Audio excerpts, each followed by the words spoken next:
The Dyslexia Duo wants to know, do you want to get your name out there? Well, we can help you gain brand awareness. We build better brands simply by taking your own vision for your business and helping it reach a wide variety of audiences. Benefits to advertising on the Dyslexia Duo podcast include direct access to a diverse audience of parents, caregivers, and educators. Association with experts in the field. Also, continuous traffic to the podcast means repeated exposure to your brand. You will be supporting a small business that advocates for children's education and options available to obtain measurable results. Just contact us either through Facebook at The Dyslexia Duo or through email, thedyslexiaduo@gmail.com. Thank you. Hi, this is Amy. And Melissa. We are a couple of retired Texas teachers who are CALTs, Certified Academic Language Therapists. We started our own businesses, and now we have a podcast called The Dyslexia Duo. So join us for our informative podcast, where we'll delve into dyslexia, covering the topics that affect parents, therapists, teachers, practitioners, and anyone who wants to learn more. We'll guide you through everything you need to know, from the first signs to the intricacies of dyslexia curriculum placement and beyond. This season, we will cover the referral process, what to expect when your child or student is dyslexic, the generational impacts of dyslexia, and how to support those affected. Come join us.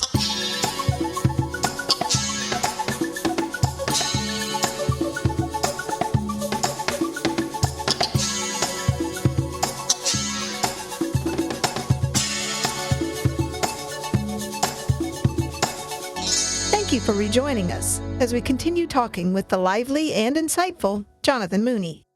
Well, kind of moving on a little bit, Texas is a little different. We've had Texas dyslexia law in place in our public school system since 1985, which means we have to identify our students and then we have to serve them on their home campus. Okay. But I know California is kind of, even now, a different beast in the way of what they're doing to help support those students. So thinking back to your early years, how did you learn to read and write in the school system when it doesn't sound like a lot of people were recognizing what was going on? So I was diagnosed, relatively early, like when I was like 9, and then received a whole constellation of special education services in a variety of different settings over the continuum of my education. Some sort of standalone special education experiences, some resource room stuff, some push in, not so much on the push in side, actually, because that's fairly uncommon even to this day at scale around the country. So that's kind of a little bit of the high level of my support experience. And I think the challenge was that so much of that ecosystem then and now, frankly, is about trying to make the square peg fit the round hole. Yeah. It's about diagnosis and remediation. Yeah. And the accommodation conversation was not happening back in my day, and is still not happening at scale in the way that I think it should be. There are obviously practitioners, educators, specialists, special education professionals, everything in between, who are advancing an accommodation model. There's obviously the 504 model, which came into effect in 1992 with the passage of the ADA. But that's sort of a second approach. The dominant approach is square peg, round hole. And I think that has its place without question, but it also has its unintended consequences, which are primarily to make students feel deficient at times, and also to take time away from building on what they're good at, opposed to just remediating what they're bad at.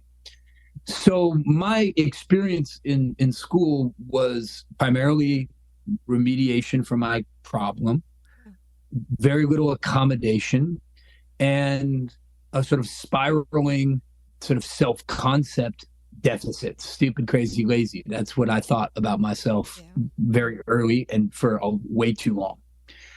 Now, what kind of flipped that for me, and this wasn't anything really at scale in the system, this was individual educators, I think, doing what they know is the right thing to do, was really focusing on some of my strengths and talents. So I had a teacher in third grade named Mr. Rosenbaum, and he asked every kid all the time, hey, what are you good at? What do you like? What are you into? And he would ask me, and I was in IEP land, and I would say, I'm not good at anything, man. I'm not nothing. And he never gave up. Thing about him. And one day he came to me and he said, hey, Jonathan, you're really good at telling stories. Now, sometimes they're inappropriate stories you tell. like, I don't care, though. You are so good at telling stories that you could be a writer. Yeah. And I was like, a writer? Like, are you out of your mind? I can't spell, man. And he looked at me and he said, Jonathan, in my class, screw spelling. And screw spelling, yeah. Like it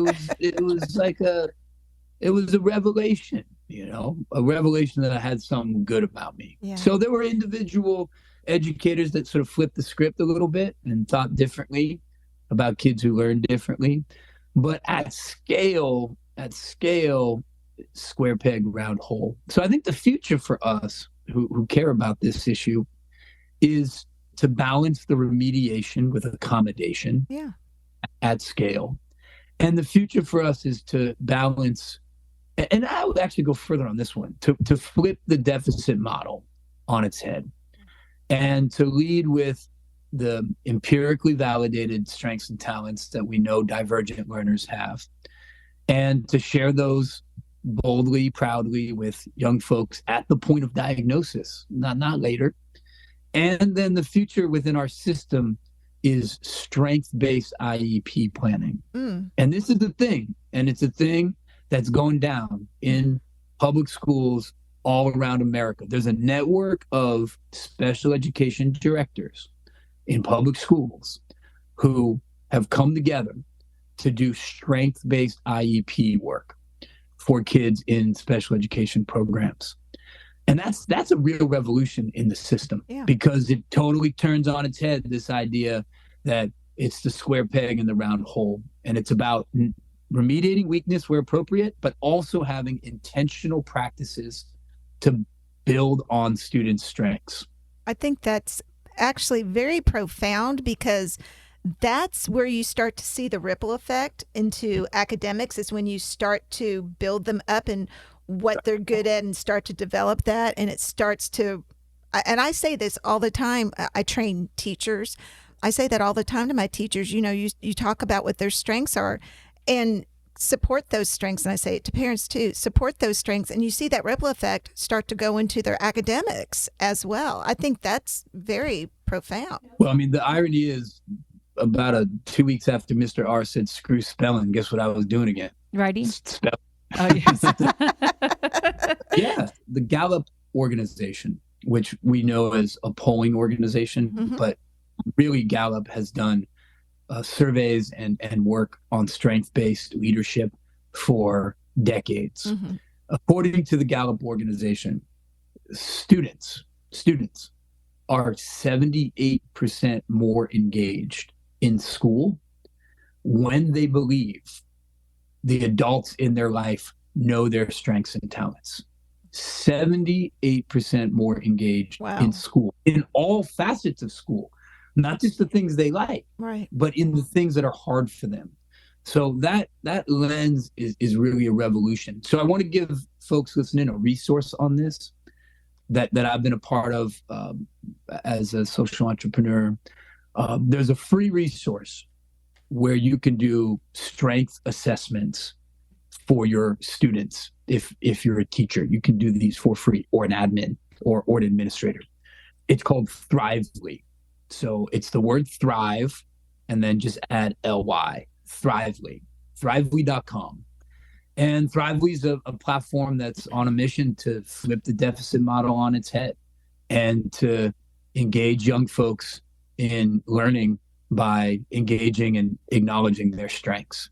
And so check it out. If you're an educator, that's a free resource to kind of join this movement of people who are challenging that deficit model and really celebrating the gifts and talents of every single young person.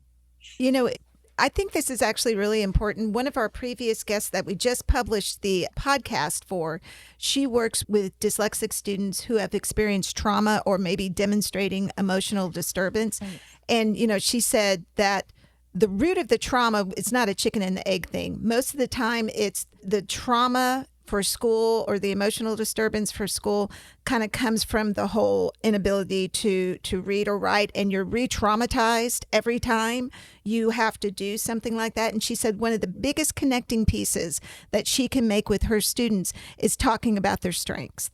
And I think that's huge. I think that's another great parallel for us to kind of bridge on with that. So, and I think that maybe we're double dipping here, and please forgive me if we are. So what advice would you give to teachers?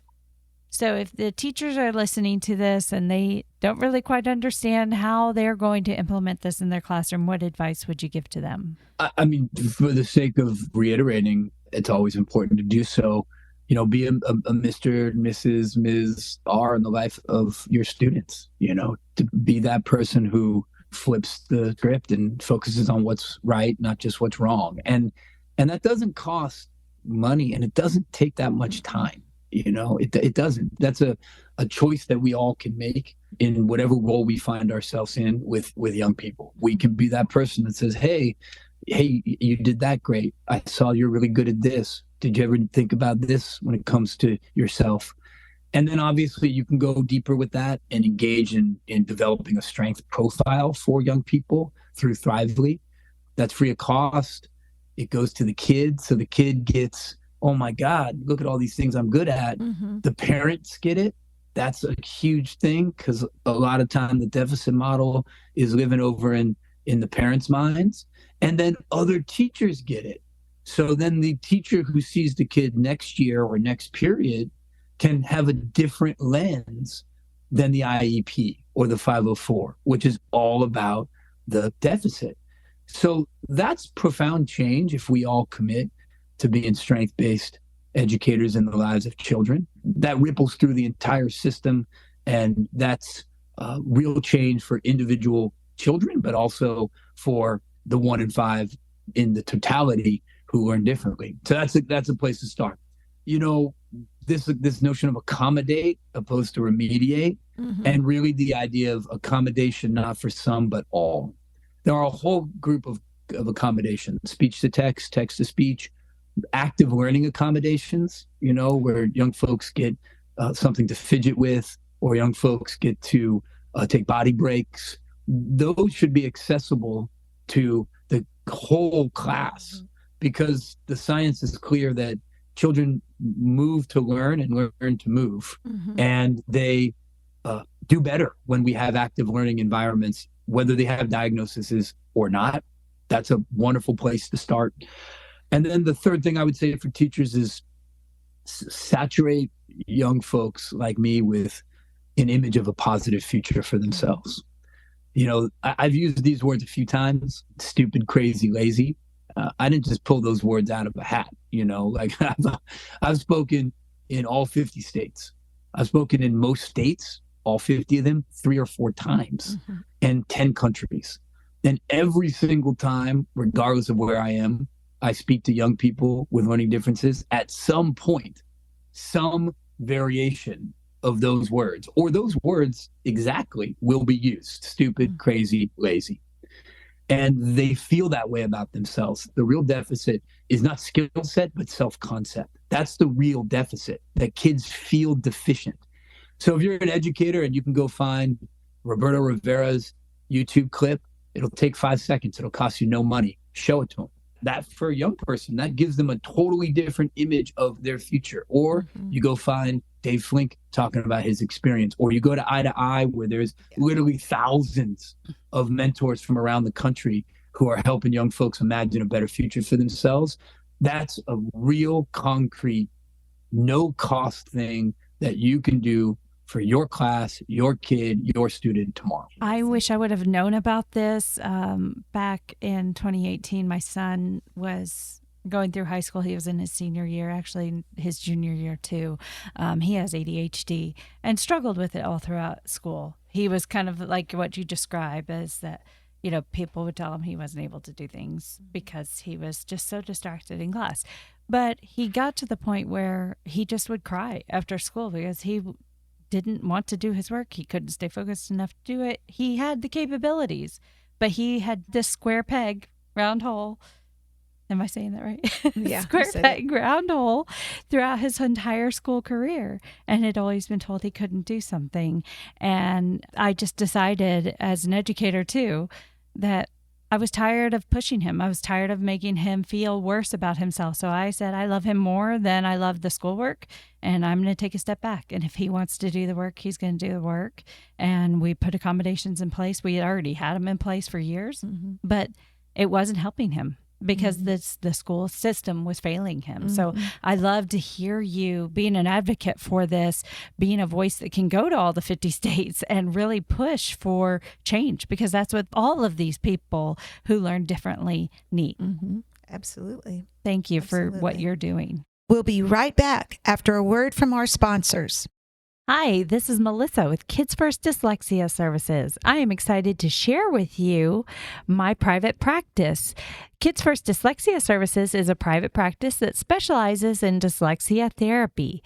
Each one-on-one session focuses on instruction specific to your child's needs in a nurturing environment that develops self-esteem, builds confidence, and fosters a sense of accomplishment, resulting in happier kids with higher levels of achievement. We provide a professional, personalized experience, always putting the child first. We value the relationships with both our students and parents, because strengthening skills and overcoming hurdles to achieve desired goals and success is a team effort. For more information, please visit www.kidsfirstdyslexia.com. That is www.kidsfirstdyslexia.com. Hi there. This is Amy Rodenroth, owner of Discovery Dyslexia Services. So tell me if any of these situations are familiar to you. Your dyslexia teacher / therapist has suddenly retired unexpectedly, and you do not have the personnel to fill the space. Or you do not have enough trained teachers or therapists for the number of students who have qualified for dyslexia services, and you need a trained teacher or therapist quickly, like yesterday quickly.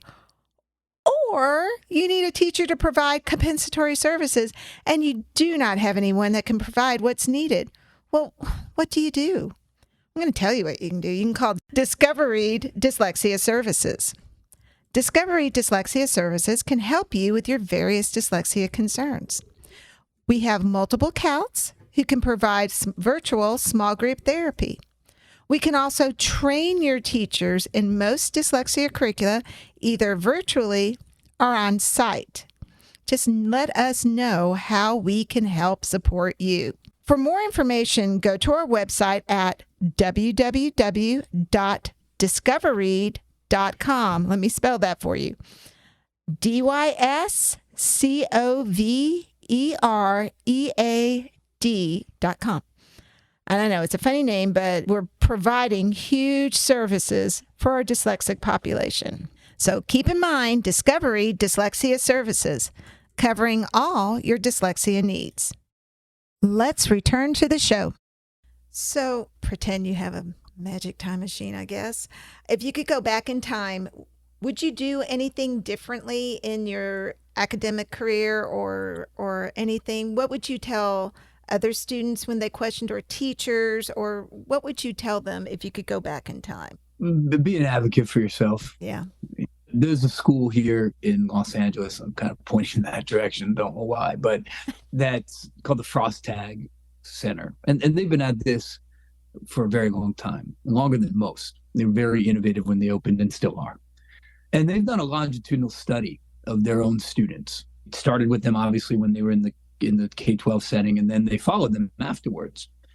And they wanted to know, like, what were the things that made the biggest difference for the students who went off and were thriving adults. And that's an important term, thriving adults. Mm-hmm. Sometimes we say successful adults, and that gets conflated with making money or going to a fancy school.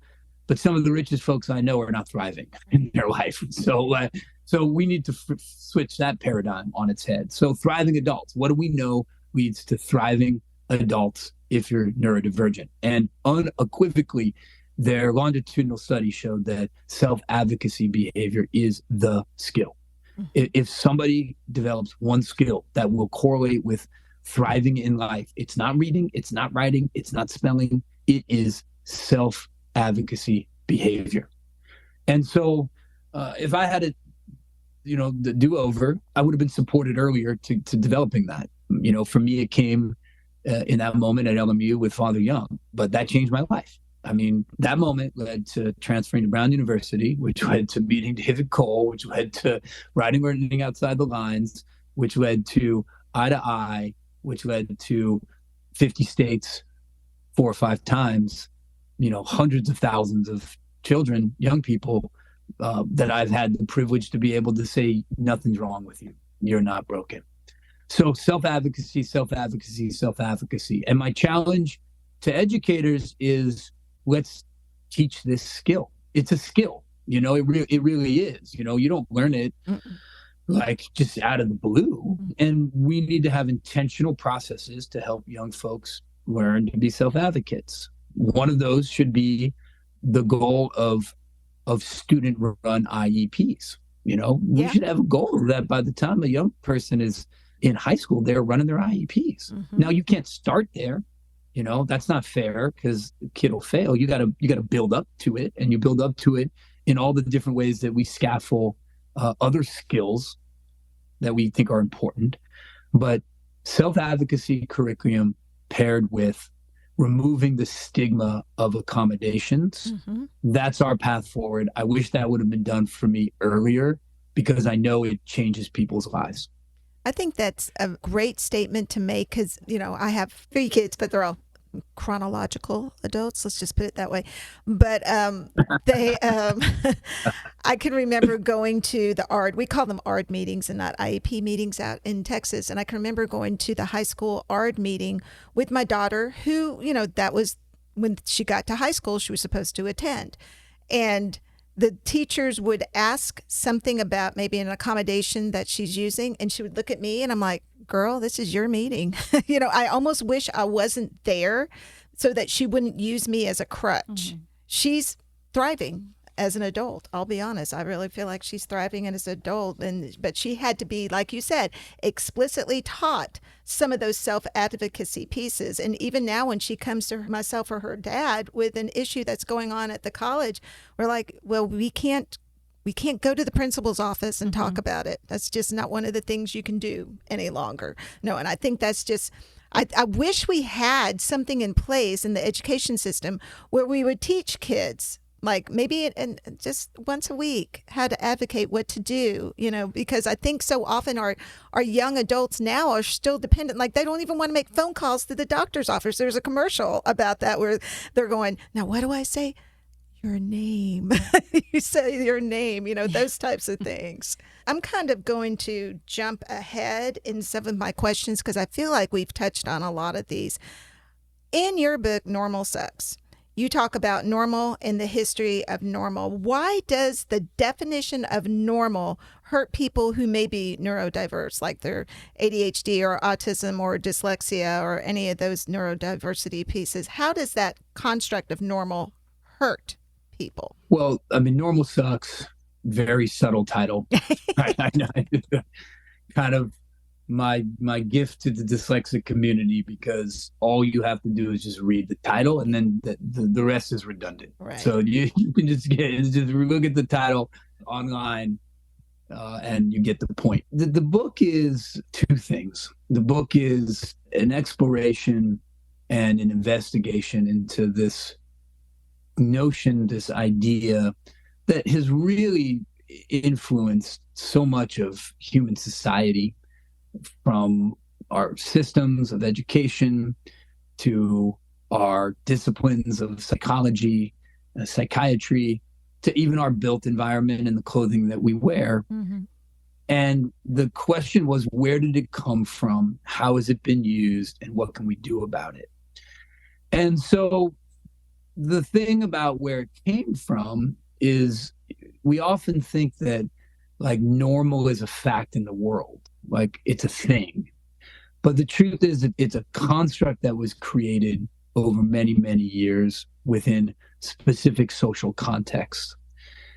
The word normal did not enter the English language until the 1860s, which is a pretty amazing thing for a word that we think has always been and always will. And the 1860s obviously was a time of industrialization and standardization. And so there was a cultural imperative to kind of make us more alike, opposed to celebrate, embrace, acknowledge the continuum of human bodies and minds. The word has been put to very nefarious usages. What comes with normal is abnormal, the opposite of. And entire swaths of human beings, specifically and especially folks with disabilities and neurodivergence, have found themselves in the abnormal bucket. Yeah.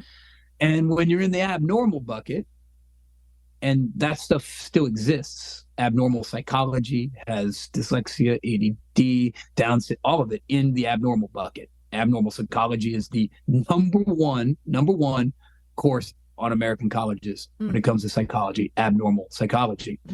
So we found ourselves in this abnormal bucket. And what you do with things that are abnormal is you try to make them normal or you get rid of them. Yeah. And there's a long history of society trying to get rid of the abnormals. In American society, the eugenics movement had an explicit mission to eliminate what they called defectives. That was their word. And the eugenics movement had departments at Harvard, at Brown, at every major institution of higher education in America. And it had very specific activities, including forced sterilization and institutionalization of defective people, their word.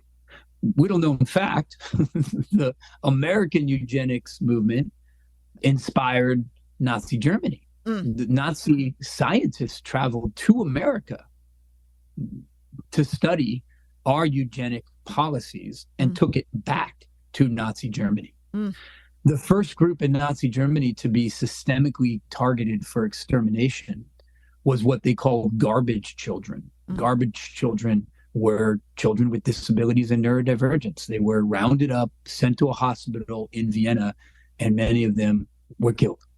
So normal, abnormal sounds like things we just say, but the truth is they have profound consequences in how we think. Yeah. And then they have profound consequences in how we act. And so my goal was to understand that, but then more importantly, pose the question of what can we do about it? And what we can do about it is first and foremost understand that it's not a fact in the world, it's something we created, therefore we can uncreate it or reimagine it. And it's about building a system and a set of systems and a consciousness that understands that difference is essential to the human species. You know, I made my little flippant joke at the beginning of our chat about how if there wasn't ADD, there'd be no California. That is true. We have evolved to have divergence of brains and bodies essential to the human experience. Normal is not a thing that actually exists in the world. The only normal people are people you don't know very well, right? Because the moment you really know another human being, it's their differences that constitute their humanity. And that's the framework in which we should be designing systems and in which we should be relating to other human beings. And that's how we should be thinking about ourselves. Young folks who learn differently are valuable to the world, not despite their differences, but because of their differences. And when we embrace that framework, we'll build a better and more inclusive environment for all of us, because we're all on a continuum of brain and body differences. Mm-hmm. One of the great things about the disability rights movement is it's imagining a system that is designed around the reality of human difference. And it's trying to challenge our systems to do right by those folks. So you essentially answered my question that I had written down while you were talking about, would you recommend children discuss their learning differences with students and teachers? Sounds to me like that's a profound yes. It's a profound yes. Yeah, and I would go further than that. And I'll keep it brief because I know we're running to the end of our time here. And this is probably a good place for us to end. But change is going to come when we all stop faking normal. Right. That's when it's going to come. You know, I've told you all a little bit about my experience with David Cole. Our relationship started because he had the courage to be out about his differences. And I remember it vividly. We were at transfer orientation at Brown. There was like 50 of us. There was an icebreaker in which you went around the room and said where you transferred from and what you did the summer before Brown. First kid starts and it's like, let the brag fest begin. Yeah. You know, it's I transferred from Harvard and I'm on a short list for a Nobel Prize, you know. And I was going to call my mom and tell her to come get me. Oh. And because I had no place here. And then Dave stands up. Dave had purple hair. He had bicycle chains around his wrists like they were bracelets. And he said, my name is David Cole. I transferred from Landmark College, which is a college for people with ADD and dyslexia. And I worked construction last summer. I'm like, that's my boy right there, you know? I went right up to him and I'm like, man, I thought I was the only one. And I told him I was dyslexic. And he looked right at me and he said, dyslexic? The dyslexic brain kicks ass, man. Wonderful. He stopped faking normal. You know, he shared his story. It inspired me. It saved me, really. And it made real change in the world. And that's something that we all can do. You know, I know it sounds abstract and it sounds overwhelming to try to challenge a deeply held belief that there's normal and not normal, or to reimagine our school system. Those are hard things to do.